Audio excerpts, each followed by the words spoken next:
الحمدللہ رب العالمین والصلاة والسلام علی رسولہ الکریم اما بعد اعوذ باللہ من الشیطان الرجیم بسم اللہ الرحمن الرحیم اعلموا انما الحیاۃ الدنیا لعب ولہو وزینۃ وتفاخر بینکم وتکاثر فی الاموال والاولاد کمثل غیث اعجب الکفار نباتہ ثم یہیج فتراہ مصفرا ثم یکون حطاما وفی الآخرۃ عذاب شدید ومغفرۃ من اللہ ورضوان وما الحیاۃ الدنیا الا متاع الغرور سابقوا الی مغفرۃ من ربکم وجنۃ عرضها کعرض السماء والارض اعدت للذین آمنوا باللہ ورسلہ ذلک فضل اللہ یؤتیہ من یشاء واللہ ذو الفضل العظیم۔ عزیز طلبہ، مجھے آج پیغام ملا کہ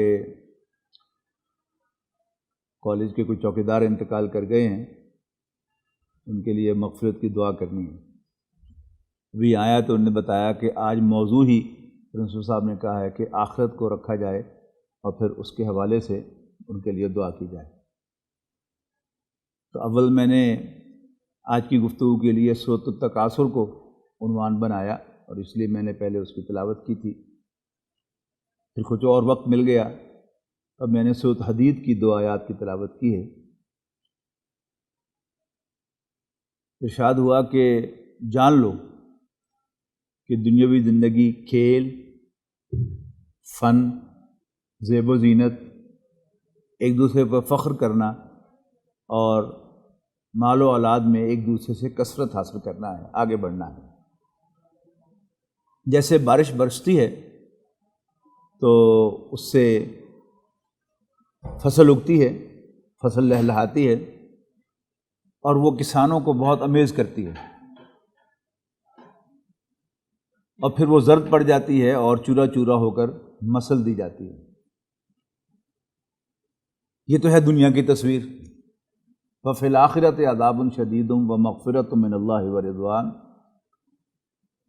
اور آخرت میں یا تو شدید عذاب سے پالا پڑے گا، یا اللہ تعالیٰ کی طرف سے بخشش کی خوشخبری سنائی جائے گی، جاؤ تمہیں معاف کیا، اور اللہ تعالیٰ اپنے راضی ہونے کا سرٹیفکیٹ دے گا کہ میں تم سے راضی ہوں۔ یہاں جو 5 چیزوں کا ذکر ہے کہ دنیاوی زندگی بس یہ ہے، غور کریں تو وہ انسان کی زندگی کی 5 سٹیجز ہیں۔ ایک بچہ، وہ بچہ ہی ہوتا ہے، اور وہ کھیلتا ہے، اور اس میں کھیل ہی اس کے پیش نظر ہوتا ہے، اور کوئی ہارڈ فیلنگز اور اس میں کوئی بہت زیادہ جذباتیت اس کی کھیل کے ساتھ وابستہ نہیں ہوتی۔ ایک زمانے میں پی ٹی وی پہ ایک خاکہ دکھایا جاتا تھا کہ 2 بچے آپس میں لڑے، اور ایک نے دوسرے کا کرتا پھاڑ دیا، قمیض پھاڑ دی، اور وہ روتا ہوا گھر گیا۔ اس کی ماں نے پوچھا کہ کس نے مارا ہے؟ انہوں نے کہا جی فلان لڑکے نے مارا ہے۔ اس کی ماں اس کے گھر چلی گئی، اور دونوں ماؤں نے لڑنا شروع کر دیا۔ اوپر سے اس کا باپ بھی آ گیا، اس کا باپ بھی آ گیا، باپوں نے بھی آپس میں لڑنا شروع کر دیا۔ ان دا مین ٹائم وہی 2 بچے ایک ہی سائیکل پر سوار ہنستے کھیلتے ہوئے پھر جا رہے ہیں۔ یعنی وہ جو میسج تھا وہ یہ تھا کہ بچے لڑ بھڑ کر پھر ایک جیسے ہو جاتے ہیں، اور والدین کے لیے میسج یہ تھا کہ انہیں خام خواہ بچوں کی لڑائی میں آ کر خود نہیں لڑنا چاہیے۔ اگلی سٹیج جو ہے یہ فن کی سٹیج ہے۔ فن، انٹرٹینمنٹ، ترجمہ دیکھیں گے آپ کہیں ہوگا تماشا، کہ یہ دنیا کھیل، تماشا اور زیب و زینت ہے۔ وہ تماشا کیا ہے کہ انسان انٹرٹینمنٹ کے ذریعے سے اپنا غم بھلانا چاہتا ہے۔ یہ کون سے غم کا ذکر ہے کہ وہی بچے جو بچپن میں لڑنے کے بعد تھوڑی دیر کے بعد بالکل اکو مکو ہو جاتے تھے، وہی نوجوان جب یونیورسٹی میں آتا ہے، کالج میں آتا ہے، اور اس کو مارنا پیٹنا، کپڑے پھاڑنا تو بہت دور کی بات ہے، کوئی کلاس فیلو کوئی چپتا وہ جملہ کہہ دیتا ہے، ٹونٹ کر دیتا ہے، تو وہ پریشان رہتا ہے گھر جا کر بھی، ہاسٹل میں جا کر بھی، اس نے ایسا مجھے کیوں کہا ہے، کیا مسئلہ تھا، میرے اندر کیا خرابی تھی، اس نے مجھے ٹونٹ کیوں کیا ہے. اور پھر یہ بات جو ہے وہ بڑھتے بڑھتے یہاں تک پہنچتی ہے کہ اسے یہ بات بھول ہی نہیں رہی. پھر وہ ڈسکو میں میوزک سنتا ہے، تیز میوزک سنتا ہے، شاید مجھے وہ بات بھول جائے. جو اقبال نے کہا تھا کہ یاد ماضی عذاب ہے یا رب، چھین لے مجھ سے حافظہ میرا. یا مووی دیکھتا ہے، ڈرامہ دیکھتا ہے، یا پھر نہ ہو تو پھر وہ ڈرگ لیتا ہے. بات کتنی سی ہے کہ فلانے لڑکے نے، فلانے کلاس فیلو نے مجھے ٹونٹ کیوں کیا تھا. اس کے بعد پھر تیسری سٹیج آتی ہے. یوں سمجھیے کہ پہلی جو لڑکپن کی سٹیج ہے وہ مڈ ٹیز ایج تک ہے، یعنی 14-15 سال تک، 13 سال تک وہ سٹیج رہتی ہے. یعنی یہ پلس مائنس اس لیے ہوتا ہے کہ کچھ زیادہ لوگ جلدی میچور ہو جاتے ہیں اور کچھ زیادہ دیر میں میچور ہوتے ہیں. دوسری سٹیج جو ہے وہ مڈ ٹین ایج سے لے کر سمجھیں کہ مڈ 20s تک، اس میں پھر 4-5 سال پلس مائنس آپ کر لیں. بنیادی طور پر یہ طالب علمی کی سٹیج ہے. اور اب تو فیصل آباد میں رہتے ہیں اور غالباً سب لوگوں کے گھر بھی فیصل آباد میں ہوں گے، لیکن کچھ نہ کچھ ہاسٹل بورڈرز بھی ہوں گے. پتہ نہیں آپ کے کالج کا بورڈنگ ہاؤس ہے کہ نہیں، لیکن باہر پرائیویٹ بورڈنگ ہاؤس میں رہتے ہوں گے. لیکن جو ٹپیکل بورڈنگ ہاؤس ہوتا ہے وہ کسی یونیورسٹی کا یا کالج کا اپنا بورڈنگ ہاؤس ہوتا ہے. اور اس میں نے کبھی لڑکیوں کے ہاسٹل پہ تو جا کر نہیں دیکھا، لیکن بہرحال میں خود بی ڈی ایس کے دوران ہاسٹل میں رہا ہوں. تو ایک نوجوان کا جو ہاسٹل کا کمرہ ہوتا ہے وہ کوڑے کرکٹ کے ڈھیر سے کچھ کم نہیں ہوتا. وہ سو کر اٹھے گا تو اگر یوں کر کے اس نے لحاف اٹھایا تھا، اٹھا کر یوں نکل گیا تھا باہر، تو بالکل ویسے کا پیسہ بستر جو ہے اس کا شام تک رہے گا. اور کپڑے اس کے ایسے پڑے ہوں گے جیسے پینٹ وہیں پڑی رہ گئی اور اس میں سے بیچ کے اتر کے نکل کے چلا گیا. یہ کیا ہے؟ یہ اس کا کمرہ ہے. اور پھر ڈریس پینٹ اور ٹائی لگانا یہ اسے بڑا برا سا لگتا ہے. جین پہننے میں مزہ آتا ہے، وہ بھی کون سی بھلا؟ میلی بھی اور پھٹی ہوئی بھی. اور بال بکھرے ہوئے ہوں، ذرا میرے تو خیر بال ہے ہی نہیں نا، بال ہوں تو بکھرے ہوئے ہوں تو ایک نوجوان جو ہے اس کو زیادہ انجوائے کرتا ہے. لیکن وہی بچہ جب تیسری سٹیج میں داخل ہوتا ہے، اسے قرآن مجید نے زینت کی سٹیج کہا ہے. یہ میں آپ کو اس لیے سنا رہا ہوں کہ آپ قرآن مجید کو اس اعتبار سے اپریشیٹ کریں کہ قرآن مجید میرا ذکر ہے. ایک حدیث میں کہا گیا ہے کہ فی ذکرکم، کہ قرآن مجید میں تمہارا ہی ذکر ہے. اور واقعی اگر آپ قرآن مجید کو اس اعتبار سے پڑھیں گے تو جا بجا آپ کو نظر آئے گا کہ یہ تو میری تصویر ہے. یعنی مختلف ماہرین نفسیات نے انسان کی تصویر کھینچی ہے. فرائڈ کی جو تصویر اس نے کھینچی ہے انسان کی وہ بہت مشہور ہے. مارکس اتنی بڑی کتاب لکھ دی اس نے انسان کی اسی نیچر پر کہ انسان کیا ہے، پیٹ کا بھوکا ہے. فرائڈ کہتا ہے سیکس کا بھوکا ہے، and so on so forth. مختلف لوگوں نے تجزیے کیے ہیں، لیکن قرآن مجید نے جو تجزیہ کیا ہے، ظاہر ہے وہ ہمارے خالق کا تجزیہ ہے جس نے بنایا ہے. اور جتنا مجھے وہ جانتا ہے جس نے بنایا ہے اتنا کوئی اور جان تو نہیں سکتا. تو وہ تصویر کھینچ رہا ہے. اگلی سٹیج زینت کی سٹیج ہے. اب میں سیم یعنی لڑکے کی بات کر رہا ہوں کہ جو پہلے بچپن میں کھیلتا تھا، دو دوست آپس میں لڑے، کپڑا پڑے پھاڑ دیے، لیکن تھوڑی دیر کے بعد وہ دے آر فرینڈز اگین. لیکن کالج میں ایسا نہیں ہوتا. پھر دوسرا میں نے آپ کو کمپیریزن بتایا کہ کالج کا لڑکا جو ہے وہ بکھرے ہوئے بال اور پھٹی ہوئی جین پہن کے بڑا انجوائے کرتا ہے. وہی جب کوالیفیکیشن حاصل کر کے جاب میں چلا جاتا ہے، اب وہی 3 پیس سوٹ پہنتا ہے اور آئینے میں یوں دیکھتا ہے، یوں کر کے بال سیٹ کرتا ہے، پھر گھومتا ہے آئینے کے سامنے، کپڑے دیکھتا ہے کہ میں خوبصورت لگ رہا ہوں. بندہ وہی ہے. یہ کیا ہے؟ یہ ڈفرینس ہے. یعنی مختلف سٹیجز پر انسان جو ہے یعنی لڑکپن سے بڑھ کر اوپر جاتا ہے، پھر ڈکلائن پہ آتا ہے اور پھر وہ بالکل بچہ بن جاتا ہے. اس کی جائیداد کام کرنا چھوڑ دیتی ہے، بالکل بچوں والی وہ باتیں کرتا ہے، اپنے بچوں کے لیے پریشانی کا، اپنے بہوؤں کے لیے پریشانی کا باعث بنتا ہے. کیوں؟ بالکل بچوں والی حرکتیں ہوتی ہیں. یہ جو کہا گیا. اچھا، پھر اس کے بعد سٹیج فرمائی کہ وَتَفَاخُرٌ، ایک دوسرے پر فخر کرنا. یعنی آپ بھی انشاءاللہ جب چارٹرڈ اکاؤنٹنٹ بن جائیں گے اور پھر آپ اچھی جاب میں ہوں گے، اور جب آپ تقریباً مڈل ایج میں پہنچیں گے، یعنی mid 30s to mid 40s، یہ بڑی ایک خاص سٹیج ہے کہ جس میں انسان کو اپنے بارے میں بڑا کانفیڈنس ہوتا ہے. یعنی کوئی ڈاکٹر ہے تو وہ سمجھے گا کہ جی میرے جیسا ڈائگنوسس کوئی نہیں کر سکتا، تشخیص کوئی نہیں کر سکتا. سرجن ہے تو وہ کہے گا میرے جیسے سرجری کوئی نہیں کر سکتا.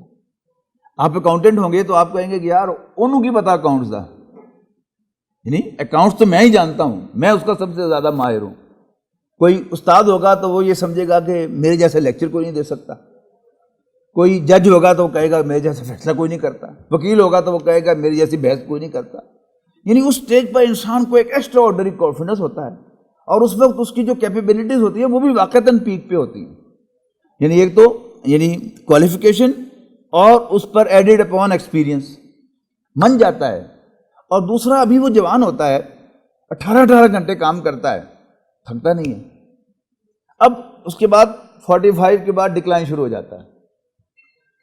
اچھا، یہ جو سٹیج ہے تفاخر کی چیز جیسے قرآن مجید نے کہا ہے. فخر کیا ہوتا ہے کہ ایک تو دل ہی دل میں وہ سوچتا ہے اور اس کا اظہار بھی کرتا ہے، اور باتوں باتوں میں ادھر کی بات کرے گا ادھر کی بات کرے گا، اور خلاصہ ایک ہی ہوتا ہے کہ میرے کو کوئی پیدا نہیں ہوا.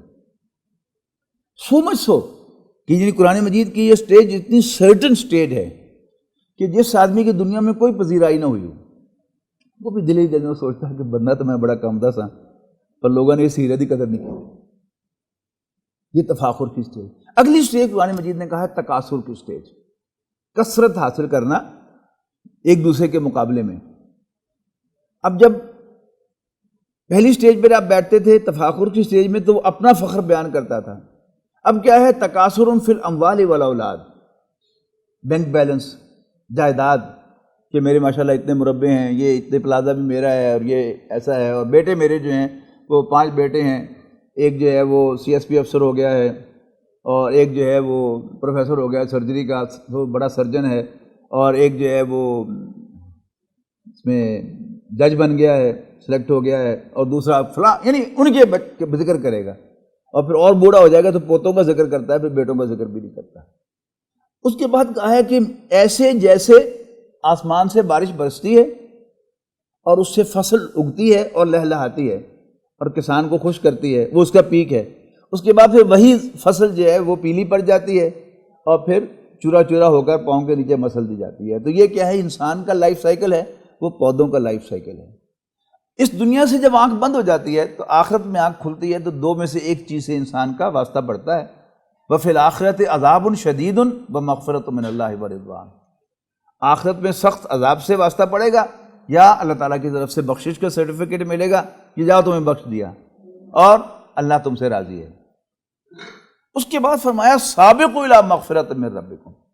یہ تفاخر اور تکاثر، ایک دوسرے پر فخر، ایک دوسرے پر آگے نکلنا مال و اولاد میں، یہ اصل میں کیا ہے؟ اللہ تعالیٰ نے انسان کی نیچر جو ہے وہ کمپیٹیٹو بنائی ہے، وہ کمپیٹ کرنا چاہتا ہے دوسرے سے. اسی نیچر کا معاملہ ہے کہ انسان تفاخر کر رہا ہے، انسان جو ہے وہ ایک دوسرے سے بڑھنے کی کوشش کر رہا ہے. اب اللہ تعالیٰ اس کو ڈائریکٹ کرتا ہے کہ اسی جذبے کو چینلائز کرو اور کہاں لے کے جاؤ، اس جذبے کو کہاں استعمال کرو. سابقوا الی مغفرۃ من ربکم وجنۃ عرضھا کعرض السماء والارض، آگے بڑھو، سبقت لے جاؤ، ایک دوسرے سے دوڑ لگاؤ. الی مغفرۃ من ربکم، آپ کے رب کی مغفرت کو حاصل کرنے کے لیے، بخشش کو حاصل کرنے کے لیے. وجنۃ عرضھا کعرض السماء والارض، اور اس جنت کے حصول کے لیے، اس جنت کو حاصل کرنے کے لیے جس کی وسعت آسمان و زمین کی وسعت کے برابر ہے. اعدت للذین آمنوا باللہ ورسلہ، جو پیدا کی گئی ہے ان لوگوں کے لیے جو اللہ اور اس کے رسولوں پر ایمان لاتے ہیں. ذالک فضل اللہ یؤتیہ من یشاء، یہ اللہ کا فضل ہے اور اللہ تعالیٰ جس کو چاہتا ہے وہ اس پر اپنا فضل فرماتا ہے. واللہ ذو الفضل العظیم، اور اللہ تعالیٰ بڑے فضل والا ہے. سورۃ التکاثر میں جو بات کہی گئی ہے وہ کیا ہے؟ الہاکم التکاثر، کثرت کی خواہش نے انسان کو غافل کیے رکھا۔ غفلت جو ہے کہ انسان جو ہے وہ چیزوں کو اہمیت نہیں دیتا، کیجولی لیتا ہے۔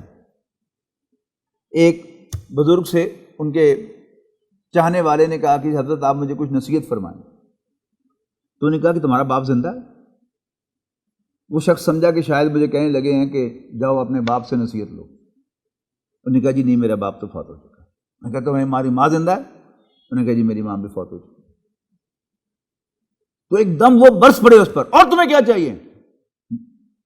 یہ نصیحت کم ہے تمہارے لیے کہ جیسے تم اپنے ماں باپ کو قبر میں اتار کے آئے ہو، ایسے ہی ایک دن تم بھی قبر میں اتار دیے جاؤ۔ اللہ تعالیٰ نے اس زندگی کا نظام بڑا عجیب بنایا ہے۔ یعنی آپ کے ایک پردادا تھے، پھر آپ کے ایک دادا تھے، پھر آپ کے ایک والد تھے، پھر آپ ہیں، آگے پھر آپ کی اور اولاد ہوگی۔ یعنی ہم ایک ترتیب سے دنیا میں آئے، لیکن اسی ترتیب سے ہم نے واپس نہیں جانا۔ ہم 4 بھائی تھے، تو سب سے چھوٹا بھائی جو ہے وہ پی ایف میں پائلٹ ہو گیا، 24 سال کی عمر میں ایئر کریش ہوا، وہ اللہ کے پاس چلا گیا۔ ہم کچھ کر نہیں سکے، ہم اللہ تعالیٰ سے یہ پوچھ بھی نہیں سکے کہ یا اللہ، وہ تو ہم سے میں سے سب سے چھوٹا تھا، اس کا نمبر تو 4تھا تھا، اس کو پہلے نمبر پہ کیوں بلا لیا؟ تو اللہ تعالیٰ ہم میں سے کسی کو بھی کسی بھی ایج پر کسی بھی جگہ کسی بھی طریقے سے بلا سکتا ہے، اور ہم چوں بھی نہیں کر سکتے۔ ٹھیک ہے نا؟ 2 امکانات ہیں کہ یا تو ہم میں کوئی ایسا ذریعہ ہو، کوئی طاقت ہو کہ ہم حضرت عیسیٰ علیہ السلام کو واپس بھیج سکیں، وہ آئیں روح قبض کرنے کے لیے، ہم کہیں نہیں حال ہی نہیں کر سکتے ہیں، نہیں کر سکتے۔ جب حضرت اسرائیل علیہ السلام کو اللہ تعالیٰ کی طرف سے حکم مل جاتا ہے تو پھر ان کے پاس اختیار ہی نہیں ہے کہ وہ نہ کر سکیں، یا اللہ تعالیٰ سے کہہ سکیں کہ نہیں 2 دن بعد، مہینے بعد، سال بعد، 10 سال بعد، تو اور نہ ہمارے پاس کوئی اختیار ہے کہ ہم واپس بھیج دیں ان کو کہ نہیں ابھی نہیں۔ تو پھر دوسرا کیا ہے؟ یہ تو ہم کر نہیں سکتے، تو دوسرا کیا ہے کہ ہم حالات سے کمپرومائز کریں۔ یعنی جو اسٹرانگ آدمی ہوتا ہے وہ حالات کو موافق بناتا ہے۔ علامہ اقبال کی بڑا خوبصورت شعر یاد آ رہا ہے کہ ان کی ایک نظم ہے بال جبریل زمانہ، پڑھنے والی نظم ہے، تھوڑی سی مشکل ہے۔ جو تھا نہیں ہے، جو ہے نہ ہوگا، یہی ایک حرف محرم آنا، قریب تر ہے نمود جس کی، اسی کا مشتاق ہے زمانہ۔ میری سرائی سے قطرہ قطرہ نئے حوادث ٹپک رہے ہیں، میں اپنی تسبیح روز و شب کا شمار کرتا ہوں دانہ دانہ۔ تو نہ تھا جو شریک محفل، قصور میرا ہے یا کہ تیرا، میرا طریقہ نہیں کہ رکھ لوں کسی کی خاطر میں شبانہ۔ سب سے میری آشنائی ہے لیکن جدا جدا ہے رسم و راہ میری، کسی کا راکب کسی کا مرکب، کسی کو عبرت کا تازیانہ۔ کہ زمانہ جو ہے یہ کسی پر سوار ہوتا ہے اور کوئی زمانے پر سوار ہوتا ہے، اور کسی کے لیے زمانہ جو ہے وہ عبرت کا نشان بن کے آتا ہے۔ تو ہر موت جو واقع ہوتی ہے وہ کیا ہے؟ ہمارے لیے اللہ تعالیٰ کی طرف سے عبرت کا سامان ہے کہ دیکھو جیسے تمہارا وہ دوست مر گیا تم بھی مر جاؤ گے، جیسے تمہارے والد چلے گئے دنیا سے تم بھی چلے جاؤ گے، جیسے تمہاری والدہ آج تمہارے پاس نہیں ہے تم بھی اپنے دوستوں اپنے بچوں کے ساتھ نہیں رہو گے۔ یہ کیا ہے؟ یہ عبرت کا تازیانہ کہ کسی کا مرکب کسی کا راکب کسی کا مرکب، کسی کو عبرت کا تازیانہ۔ تو زمانہ جو ہے وہ تو ہمارے لیے عبرت کا ایک سامان ہے۔ یعنی آپ کے جو یہاں چوکیدار تھے، وہ آپ نے کبھی سوچا تھا کہ آپ ایک دن کالج آئیں گے تو پتہ چلے گا کہ وہ انتقال کر گئے؟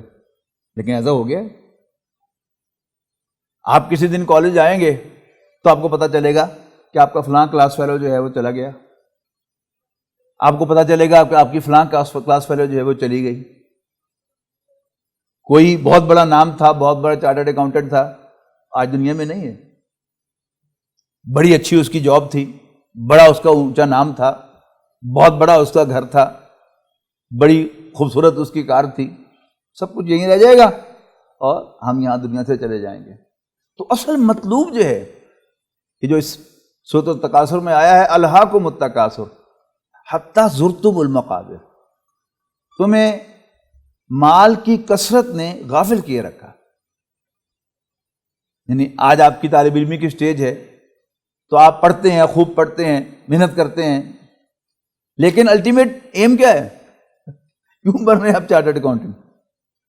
کوئی میں شاید دنیا میں ایسا کوئی شخص نہیں ہوتا جس کو حساب کتاب کرنے کا شوق ہو. ہوتا ہے کبھی؟ لیکن کیوں کر رہے ہیں آپ؟ اس لیے کہ آپ کو اس کے پیچھے پیسہ نظر آ رہا ہے کہ اگر آپ چارٹرڈ اکاؤنٹنٹ بن جاتے ہیں تو آپ کی یعنی ایک ہینڈسم سیلری ہوگی، ٹھیک ہے نا، آپ کی اچھی جاب ہوگی، آپ کو آپ کا امپلائر جو ہے وہ منتیں کر کے بلائے گا، تمہیں گاڑی آفر کرے گا، تمہیں ریزیڈنس آفر کرے گا، اور تمہیں بے شمار ریمونریشن جو ہے وہ تمہیں دے گا. وہ ہے جو نظر آ رہا ہے. اور انسان کبھی پڑھائی کے اندر جو الٹیمیٹلی پیسے کے لیے ہے، کبھی جاب کے اندر ایک جاب، دو جاب، تین جاب کرتا ہے اور پیسہ کما لوں اور پیسہ کما لوں. اور پھر اس کا نیگیٹو پہلو کیا ہے کہ انسان ہیرا پھیری پہ اتر آتا ہے، دوسروں سے حسد کرتا ہے. وہ اس کو جاب کو اچھی کیوں مل گئی، مجھے کیوں نہیں ملی، وہ کیوں پاس ہو گیا، میں کیوں پاس نہیں ہوا، وہ آگے کیوں نکل گیا، میں پیچھے کیوں رہ گیا. اب یہ حسد کی شکل اختیار کر لے گا جب انسان وہی کمپیٹیٹو نیچر جو ہے وہ اگر نیگیٹو سائڈ پہ چلی جائے گی تو پھر انسان حسد کرے گا. لیکن اگر انسان اللہ تعالیٰ کو اپنا رب مان لے اور اللہ تعالیٰ کے فیصلوں پر راضی ہو جائے کہ یہ اللہ تعالیٰ کا فیصلہ ہے کہ اس کو وہ جاب ملے اور مجھے یہ جاب ملے، ہیونگ نو آئیڈیا کہ اس جاب میں اس کے لیے آخر میں کیا خطرہ ہے، کیا کھائی ہے جس میں جا کے گرنے والا ہے، اور میرے لیے اللہ تعالیٰ کی طرف سے کیا خیر ہے جو مجھے اس کے ذریعے سے ملنے والی ہے. کوئی آئیڈیا نہیں ہوتا. ایک ہی جیسی جاب پر دو افسر کام کرتے ہیں، ایک رشوت کھاتا ہے، دوسرا رشوت نہیں کھاتا. جو رشوت کھانے والا ہے اس کے گھر میں بیماری اس کے جان نہیں چھوڑتی. میں ایک صاحب کو جانتا ہوں کہ وہ یعنی ایک ہی محکمے کے دو افسر، ایک جو تھے وہ ذرا بیڈ ریپیوٹ کے مالک تھے، ان کے گھر میں 3 اموات کینسر سے ہوئی. ان کی اہلیہ بریسٹ کینسر سے فوت ہوئی، ان کی بڑی بیٹی ڈاکٹر تھی، بریسٹ کینسر سے فوت ہوئی. ان کا چھوٹا داماد جو سی ایس ایس کے تھرو غالباً ڈی آئی جی ہو گیا تھا یا ایس ایس پی تھا، وہ بلڈ کینسر سے فوت ہوا. اسی جگہ پر سے ریٹائر ہونے والے ایک دوسرے افسر جو تھے جو رشوت نہیں لیتے تھے، ان کا بھی جوان بیٹا فوت ہوا. لیکن وہ چونکہ فوج میں تھا تو اس بھلے وقت میں 1986 میں 4-5 لاکھ روپے فوج کی طرف سے ان کو کمپنسیشن ملی. گھر انہوں نے بھی بنا لیا، انہوں نے بھی بنا لیا. ایک نے عزت سے بنایا، ایک نے رشوت لے کر اللہ کو ناراض کر کے بنایا. تو یہ اصل میں دنیا میں ہے کہ مال کی جو حرص ہے وہ انسان کو لیے چلے جاتی ہے، لیے چلے جاتی ہے، لیے چلی جاتی ہے، اور انسان بالکل اس سے غافل ہو جاتا ہے کہ اس نے مرنا بھی ہے. حالانکہ ہم مانیں یا نہ مانیں، we are all marching towards the grave. ایسا ہی ہے نا کہ ہم قدم بقدم جا کے در رہے ہیں، قبر کی طرف بڑھ رہے ہیں. ہر آنے والا دن جو ہے ہمیں قبر سے ایک دن اور قریب کر دیتا ہے، موت سے ایک دن اور قریب کر دیتا ہے. یعنی عام طور پر تو یہ رواج بن گیا نا، یہ ویسٹ سے آیا ہوا رواج ہے کہ سالگرہ منائی جائے، خوشی منائی جائے، مبارکباد دی جائے. لیکن انفیکٹ وہ افسوس کرنے کی چیز ہے کہ بھئی تمہاری عمر میں سے اب باقی 1 سال اور کم رہ گیا جس کو تم اویل کر سکتے ہو. تو جب امتحان میں سپرنٹینڈنٹ یا انویجیلیٹر کہتا ہے half the time is over, تو یہ خوشخبری ہوتی ہے؟ نو. یہ تو ایک وارننگ ہوتی ہے کہ جلدی کرو باقی اب. اور جب وہ کہتا ہے 10 منٹس مور، پھر تو انسان کے پسینے چھوٹ جاتے ہیں. میں تو بھی ایک سوال رہتا ہے. تو ہر وقت جو ہے وہ اللہ تعالیٰ کی طرف سے تو ہمیں کچھ پتہ نہیں کہ 1 منٹ مور ہے یا 10 منٹس مور ہیں یا 10 ڈیز مور ہیں یا 10 منتھس مور ہیں یا 10 ایئرز مور ہیں. We have no idea. تو اصل جو سینسیبل اپروچ ہے انسان کی وہ یہی ہے کہ انسان ہر دم مرنے کے لیے تیار رہے کہ موت جب بھی آ جائے. سورۃ آل عمران میں فرمایا گیا کہ یا ایھا الذین آمنوا اتقوا اللہ حق تقاتہ ولا تموتن الا وانتم مسلمون. اے ایمان والو، اللہ سے ڈرو جیسا کہ اس سے ڈرنے کا حق ہے، اور دیکھنا تمہیں موت نہ آنے پائے مگر اس حال میں کہ تم مسلمان ہو. تو مسلمان ہونے کے 2 معنی ہیں. ایک تو کلمہ گو ہونا، یہ اللہ تعالیٰ کا ایک بہت بڑا احسان ہے ہم پر کہ اس نے ہمیں مسلمان بنایا ہے۔ اس نعمت کی قدر کرنی چاہیے اور اللہ تعالیٰ سے دعا بھی کرنی چاہیے، کوشش بھی کرنی چاہیے کہ ہماری زبان سے کوئی ایسا لفظ نہ نکلے، کلمہ کفر نہ نکل جائے کہ ہم دائرہ اسلام سے خارج نہ ہو جائیں۔ اور اسلام کے دوسری معنی فرما بردار ہونے کے ہیں کہ ہر وقت انسان اللہ تعالیٰ کی فرما برداری میں رہے، اس لیے کہ مرنا اس کے اختیار میں نہیں ہے، لیکن فرما برداری تو اس کے اختیار میں ہے کہ جب بھی موت آ جائے، آج آ جائے، کل آ جائے، 10 سال کے بعد آ جائے، 40 سال کے بعد آ جائے، لیکن بہرحال جب بھی آئے وہ اللہ تعالیٰ کی فرما برداری میں آئے، تو امید ہے کہ اللہ تعالیٰ پھر مغفرت کی، وہ جو سورہ حدید کی آیت میں نے آپ کو سنائی ہے کہ بھاگو اللہ کی مغفرت کی طرف، یعنی ایک ہمارے ذہن میں ایک تصور آتا ہے آخرت کا، یہ بھی انسان کی مجبوریوں میں سے ایک مجبوری ہے، اللہ تعالیٰ نے انسان کا مائنڈ ایسا بنایا ہے کہ وہ ہر چیز کو پکچرائز کرتا ہے۔ مثلا مجھے کسی ان نون نمبر سے بھی کال آئے گی نا، تو میں اپنے ذہن میں اس کی تصویر ضرور بناؤں گا، آواز سے جج کروں گا کہ اچھا بھاری سی آواز ہے، ایجڈ سی آواز ہے، تو میں بغیر پوچھے بھی سمجھوں گا کہ کوئی ایجڈ سا آدمی ہے، کوئی ینگ آواز ہے میرے خیال کے مطابق، تو میں ایک ینگ آدمی کی تصویر اپنے ذہن میں لاؤں گا، یعنی کوئی خاتون بھی ہو تو اس کی بھی تصویر انسان ذہن میں لاتا ہے۔ اسی طرح سارے جو ایونٹس ہیں آنے والے، ان کا ہم کوئی نہ کوئی نقشہ ذہن میں بناتے ہیں۔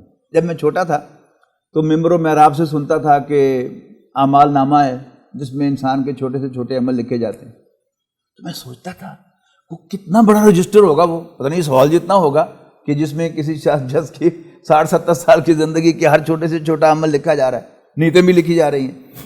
لیکن اب کمپیوٹر نے آ کر وہ کنسیو کرنا بڑا آسان بنا دیا کہ وہ ڈیجیٹل اعمال نامہ ہو، تو پھر آپ کو معلوم ہے کہ ایک وقت تھا کہ کمپیوٹر کمرے جتنا ہوتا تھا جب نیا نیا کمپیوٹر آیا تھا، پھر ڈیسک ٹاپ آیا، پھر لیپ ٹاپ آیا، اور لیپ ٹاپ باریک سے باریک ہوتا چلا جا رہا ہے۔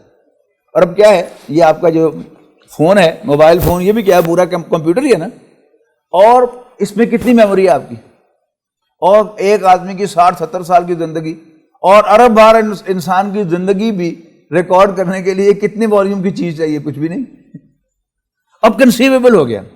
اسی طرح حساب کتاب، پہلے میں سوچتا تھا کہ وہ کتنا بڑا ترازو ہوگا کہ جس میں اعمال ناپے جائیں گے، اب کمپیوٹر نے آ کے وہ بھی آسان کر دیا میرے لیے کہ وہ ڈیجیٹل حساب کتاب ہوگا کہ میرا اعمال نامہ یوں سلیش ہوگا اور رزلٹ ڈسپلے ہو جائے گا۔ اب ایک جو خیال ہے، جو سیکولر خیال ہے، وہ کیا ہے کہ اعمال کے حساب سے جنت و دوزخ ہے، اور اگر ڈسپلے ہو گیا کہ میرے 51% نیک اعمال ہے تو میں سیدھا جنت میں چلا جاؤں گا، لیکن احادیث اس کو سپورٹ نہیں کرتی۔ نبی کریم صلی اللہ علیہ وسلم نے فرمایا کہ کوئی شخص جنت میں داخل نہیں ہوگا جب تک اللہ تعالیٰ کی رحمت شامل حال نہ ہو۔ ایک صحابی نے بڑی جرأت کی، اس نے کہا اللہ کے رسول آپ بھی؟ آپ نے فرمایا ہاں، استغفر اللہ ربی 70 مرۃ فی کل یوم، میں تو دن میں 70 دفعہ اللہ سے بخشش مانگتا ہوں۔ تو اب نئی پکچر بنے گی کہ میرا رزلٹ، میرا اعمال نامہ فیڈ ہوگا، سکین ہوگا، اور اگر ڈسپلے ہو گیا فورگیون، غفرا، 3 حرف ہیں ذرا عربی کے، غفرا، بخش دیا گیا، فورگیون، تو بس میرا کام بن گیا۔ تو اصل میں اللہ تعالیٰ کی ہر وقت مانگنے کی چیز جو ہے وہ استغفار ہے، اس لیے کہ ہم انسان ہیں نا، نبی بھی نہیں ہے، تو ہم سے صبح و شام غلطیاں ہوتی رہنی ہیں۔ میں یہاں سے وہاں تک چل کے جاؤں گا تو شاید میں تجزیہ کروں گا، بعد میں معلوم ہوگا تو کہ میرے ذہن میں خیال آیا تھا کہ میں ذرا اچھا لگوں، یہ بڑی بری سی حرکت ہے، گھٹیا سی حرکت ہے کہ میں اچھا لگوں۔ یہ کیا بات ہوئی؟ میں اچھا ہوں ہونا چاہیے، میں اچھا لگوں نہیں ہونا چاہیے، ہے نا، ایک چھوٹی سی بات۔ تو یہ بھی خیال آیا، تو یہ بھی اللہ تعالیٰ اس پر بھی مجھے پکڑ سکتا ہے۔ تو جب ہم انسان ہیں، ہم گناہ گار ہوں گے، ہم سے قدم قدم پر غلطیاں ہوں گی، لیکن مطلوب کیا ہے کہ معافی مانگتے رہیں تو اللہ تعالیٰ معاف کر دے گا۔ اور قرآن مجید میں حضرت آدم علیہ السلام اور ابلیس کی کہانی بار بار آئی ہے، یعنی 7 پارے نہیں گزرتے، 8 پارے نہیں گزرتے تو پھر وہ واقعہ آتا ہے۔ اس کا حاصل کیا ہے؟ 2 کرداروں کی کہانی ہے، ایک آدم و حوا ہے علیہ السلام، اور ایک ابلیس ہے۔ یہ 2 کردار ہیں، ان دونوں سے اللہ تعالیٰ کی نافرمانی ہو گئی، یعنی شیطان، اللہ تعالیٰ نے فرشتوں کو حکم دیا کہ آدم کو سجدہ کرو، اور وہ بھی فرشتوں میں شامل تھا، اگرچہ تھا جن۔ اس نے کہا میں کیوں کروں، تو نے مجھے آگ سے پیدا کیا، اسے مٹی سے پیدا کیا، تیرا حکم ہی غلط تھا۔ یہ ٹپیکل جو نافرمان آدمی ہوتی ہے نا، اس کی نیچر ہوتی ہے کہ نہیں سر تاڑا حکم سے رکھا تھے، پر تاڑا حکم غلط سے اکڑ گیا، آرگو کیا، اور آدم و حوا سے بھی غلطی ہو گئی. اللہ تعالیٰ نے درخت کے پاس جانے سے منع کیا تھا، وہ پاس گئے، چکھا، اور جب انسان کسی مزیدار چیز کو چکھ لیتا ہے تو پھر اور بھی کھانے کو جی چاہتا ہے انسان کا. یہ شوگر کا مریض ہے نا، میں بھی شوگر کا مریض ہوں. وہ پرہیز اس وقت تک کر سکتا ہے جب وہ میٹھی چیز چکھے نا. اور اگر وہ میزبان نے، کسی گھر مہمان گیا، وہ میزبان نے بڑا مجبور کیا کہ نہیں تھوڑا سا چکھ لیں، اور وہ چکھ لی تو ہوئی مزیدار، پھر تھوڑی سی وہ اور بھی چکھتا ہے، پھر تھوڑی سی اور چکھتا ہے، اور باقی سے زیادہ کھا لیتا ہے. تو بہرحال انہوں نے بھی نافرمانی کر دی. اللہ نے ان کی جواب طلبی کی. او آدم و حوا الم انہکما عن تلکما الشجرۃ، کیا میں نے تمہیں اس درخت کے پاس جانے سے منع نہیں کیا تھا؟ واقل لکما ان الشیطان لکما عدو مبین، اور تم دونوں سے کہا نہیں تھا کہ شیطان تمہارا کھلا دشمن ہے. اب یہ بھی کہہ سکتے تھے کہ یا اللہ ہمیں شیطان نے سب بتا دیا ہے کہ تو نے ہمیں زمین کے لیے پیدا کیا اور تو بہانے سے ہمیں زمین پہ بھیجنا چاہتا، ٹھیک ہے بھیج دے ہمیں زمین پر. لیکن انہوں نے کیا کیا؟ ربنا ظلمنا انفسنا وان لم تغفر لنا وترحمنا لنکونن من الخاسرین، کہ ربا ہم نے اپنے اوپر ظلم ڈھایا ہے، ہم نے زیادتی کی ہے، اور اب اگر تو ہمیں نہیں بخشے گا، معاف نہیں کرے گا، مہربانی نہیں فرمائے گا تو ہم تو لٹ جائیں گے. تو یہ ہے اللہ تعالیٰ کا فیوریٹ ایٹیٹیوڈ. نافرمانی دونوں نے کی، لیکن ایک نے معافی مانگ لی، وہ اللہ کے فیوریٹ بن گئے، اور جس نے چور نالے چتر کا کردار اختیار کیا، نافرمانی بھی کی اور اوپر سے آرگو بھی کیا، اکڑا بھی صحیح آگے سے، تو وہ اللہ تعالیٰ کی طرف سے کنڈیم ہو گیا، مردود ہو گیا. اللہ تعالیٰ ہمیں اپنے ماں باپ آدم و حوا ہی کی سنت پر کاربند ہونے کی توفیق عطا فرمائے کہ غلطیاں تو ہم سے ہوتی رہیں گی، پھر ہم ساتھ ساتھ معافی مانگتے رہیں، کوشش کرتے رہیں اپنی اصلاح کی، بیٹر کرنے کی. ہم پرفیکٹ کبھی نہیں ہوں گے، لہذا بخشش مانگنا، استغفار کرنا، اس کو ہمیں اپنا معمول بنانا چاہیے. عام طور پر وہ بوڑھے لوگ جو ہیں وہ استغفار کرتے ہیں، بڑی تسبیح بھی پھیرتے ہیں. ہم نوجوان، میں تو اب بوڑھوں میں شامل ہوں، میں آپ کی طرف سے کہہ رہا ہوں کہ نوجوان یہ سمجھتا ہے کہ حالی بڑا وقت پہ ہے، نمازیں پڑھنا سے بڑا وقت ہے، حالی تسبیحیں پھیرنا سے بڑا وقت، کوئی وقت نہیں ہے. وی ہیو نو آئیڈیا کہ ہم میں سے کون پہلے جائے گا. میں 66 کا ہوں، آپ ہوں گے 22-24 سال کے، مجھے کوئی اندازہ نہیں ہے، آپ کو بھی کوئی اندازہ نہیں ہے کہ آپ میرے جنازے میں شریک ہوں گے یا آپ میں سے میں کسی کے جنازے میں شریک ہوں گا، یہ کوئی آئیڈیا نہیں ہے. لہٰذا اللہ تعالیٰ سے بخشش مانگتے رہنا، اپنی اصلاح کی کوشش کرتے رہنا، اور ہر وقت موت کے لیے تیار رہنا. اللہ تعالیٰ ہمیں ایمان پر قائم رکھے اور ایمان کی حالت میں لے کے جائے، اور قیامت کے دن بھی رسول اللہ صلی اللہ علیہ وسلم کے جھنڈے کے تحت مسلمانوں میں ہمارا حشر فرمائے.